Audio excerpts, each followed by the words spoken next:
Hey, welcome to the channel. I'm Lee Million. I'm just here to help you on your journey to discover new fragrances.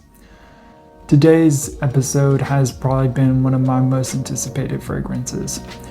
About 6 weeks ago, I ordered 5 or 6 different fragrances to kind of compare, contrast, and review. And this one was probably the one that got me most excited. It was hit with a bit of a shipping delay, so I had to review it last. But I'm hoping I saved the best for last. So, without further ado, we are going to be taking a look at Off and On's Supremacy and Oud. Now, this particular fragrance is known as being a clone of Initio's Oud for Greatness. Now, I have not smelled the original, so I will not be able to compare or comment on its similarities or lack of. However, I am hoping that this will give me a good idea in a general sense, and hopefully it'll be a good smelling, long-lasting beast of a fragrance. All right, I've waited long enough. You have to. Let's unbox this.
All right, let's get into it.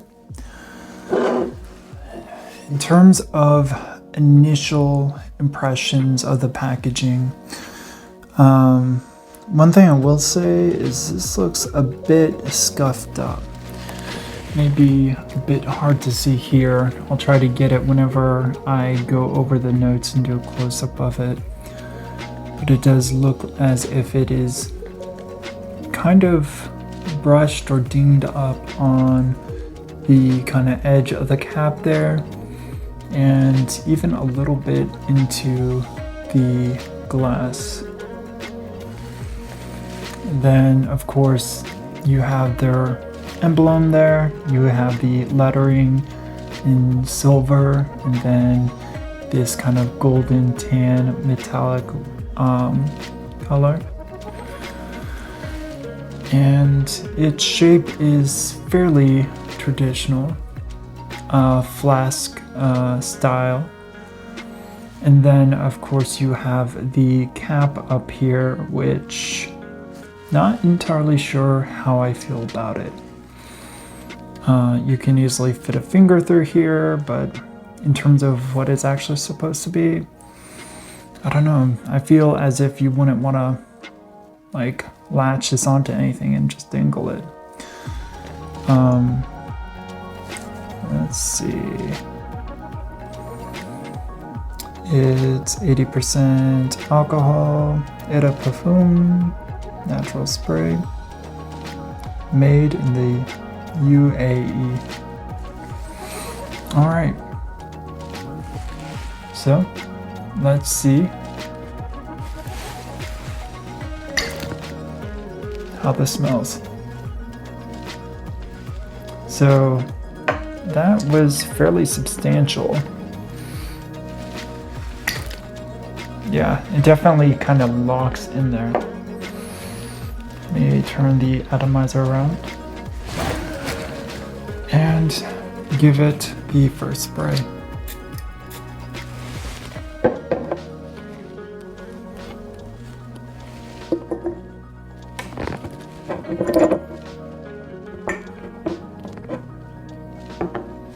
All right.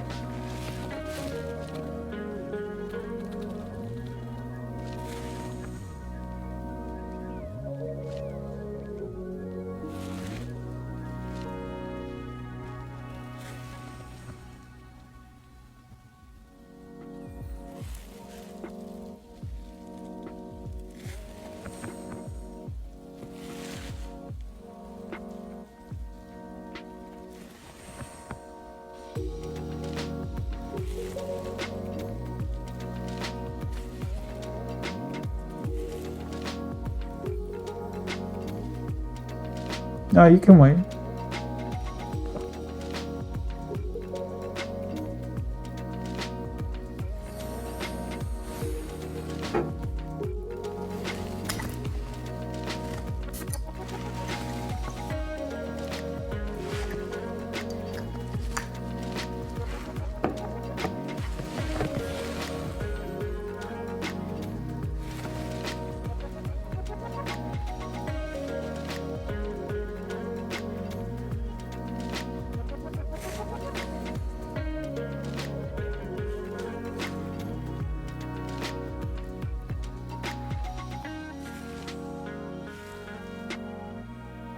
Okay.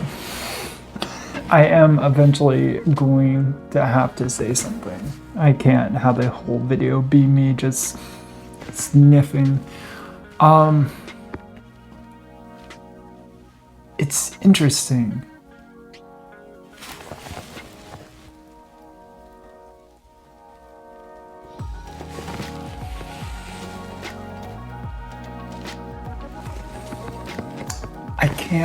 I'm having a hard time putting my finger on it.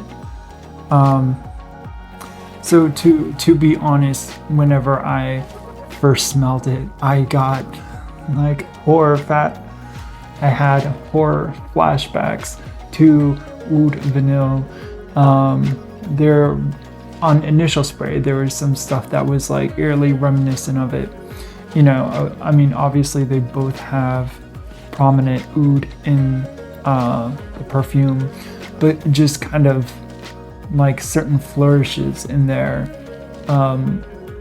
really kind of smell a bit similar on initial spray. They both kind of have this kind of like ambery kind of glow from it. Although the one thing I will say with this is that there's no comparison that this is more tame and well blended. I see what they're doing here. So you got this kind of ambery oud, and it feels as if it is radiating,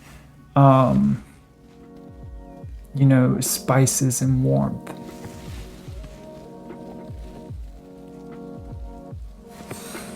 So you get this kind of like oudy center to it on a first sniff, where the oud kind of is placed in the center and you're catching the little whiffs of it, and then it just kind of draws you in deeper. But then kind of all around, it smells as if, all the other ingredients are kind of like softening like the outside of it, and it's very just lightly augmenting it. To be honest, I'm finding it hard to pick out specific notes. I mean, there's oud, I can tell there's saffron. It is really rather kind of a sweet smell, almost has a bit of a twinge of kind of this licorice kind of like style in it. The way it kind of twists the nose just like a little bit slightly.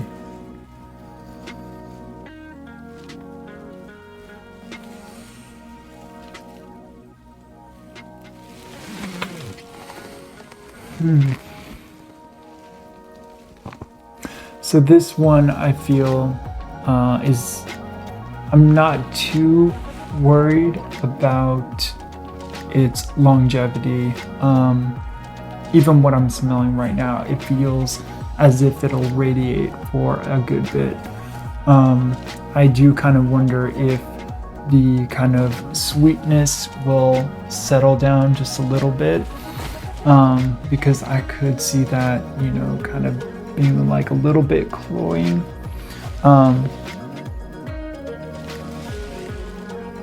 The oud in it,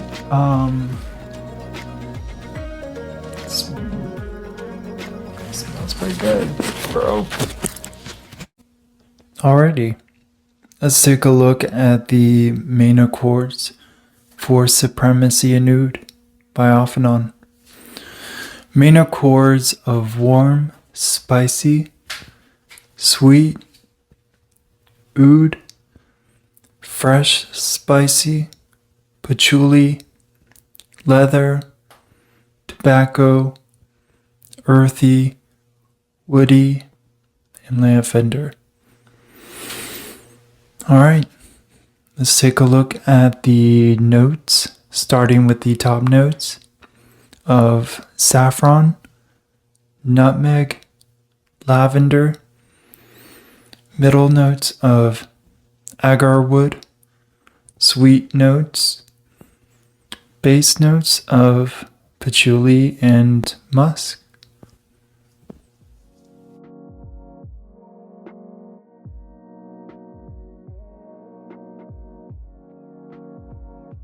All right, let's go into the final impressions. In terms of the presentation, I think it's fairly classy.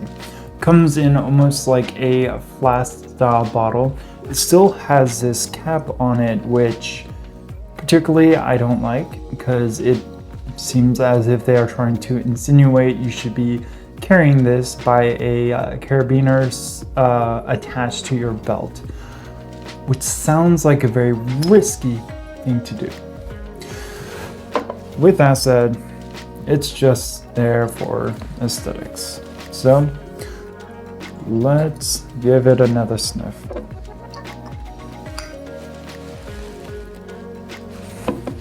So this particular fragrance to me is kind of like the polar opposite of Oud Vanille. Whenever I first smelled Oud Vanille, I was taken aback. I really loved the opening and first impressions, but kinda, as you could see in my final review portion, as it developed, I just grew more and more departed from it. This kind of cavalcade of different notes and experiences just packed into one bottle. And whenever I first smelled this fragrance, that is all I could think of. Oh, I hope this is not another one of those. And I will say it did its job for the most part. It is not oud vanille. Where that one was messy, this one is clear and concise. It knows what it wants to be, doesn't need all these other ingredients to try to represent itself. It keeps it fairly simple. Got the oud, saffron, the kind of like overly sweet center to it, mixed with patchouli and other notes in the base note. So, as I said before, to me this particular scent kind of smells like a ball of candied oud, like really, really sweet, and it just kind of radiates from where you spray it. And it stays that way for quite a bit. For me, I found that the smell does alter over time. For me, it takes about an hour or 2 hours before it kind of settles down into its final form. What I find at that time is probably its only saving grace in my nose, is that it kind of settles and brings out this kind of drier kind of patchouli note. It kind of fills the fragrance with warmth that kind of radiates through it. And I'm a sucker for a good patchouli fragrance. My favorite one still to date is probably Amen, where it literally makes you smell like you came right out of the dryer. With that said, dealing with this fragrance requires, at least for me personally, a bit of thought. For instance, I thought I would be a bit more reserved. Spray one on the wrist, one on the chest, and maybe they were half sprays, but I found that the fragrance actually fell off after 4 hours, which for this particular fragrance didn't sound correct. And as further wearings would conclude, definitely is not the case. Excited about this fragrance, I tried to get the opinion of another coworker who said that it was fairly faint, you couldn't pick it up on my wrist. And, to me, that said more about how this fragrance changed how I wear my fragrances, at least typically. Trying to play it a bit more reserved, not overpowering, for both the sake of me and possibly other people.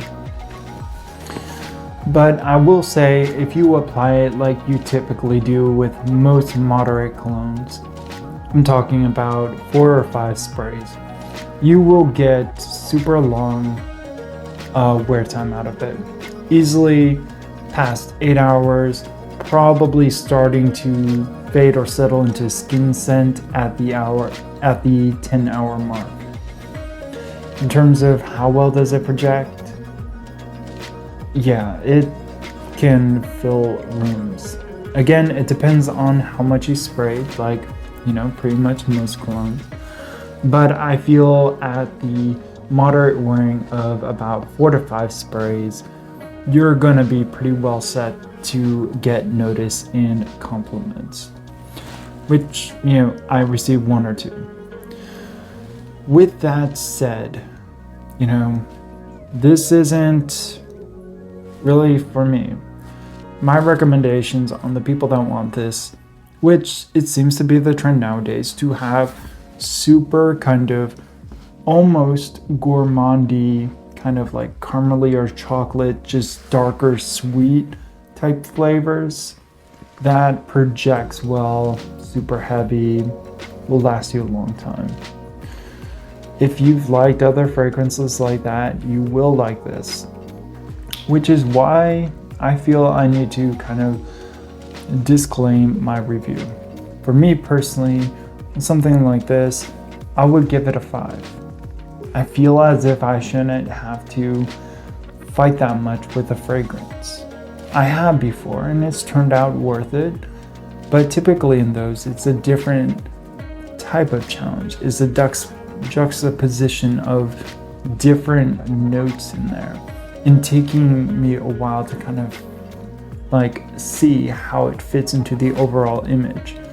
Versus this is very blatant and upfront with its intentions.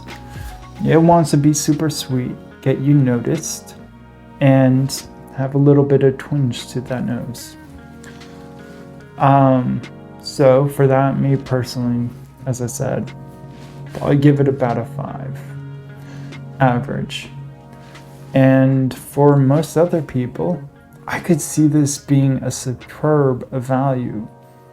And, you know, with the how well it projects, with the how long it lasts.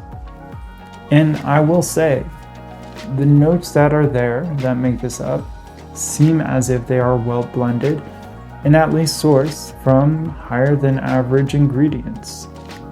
I think anybody that goes in with those expectations will be generally pleased. So for that, generally, I would give it a 7.5. So that is a review. If you made it to this part of the episode, be sure to like and subscribe. Let me know down in the comments below if you have any particular fragrances that you think I should review. And until next time, see you then.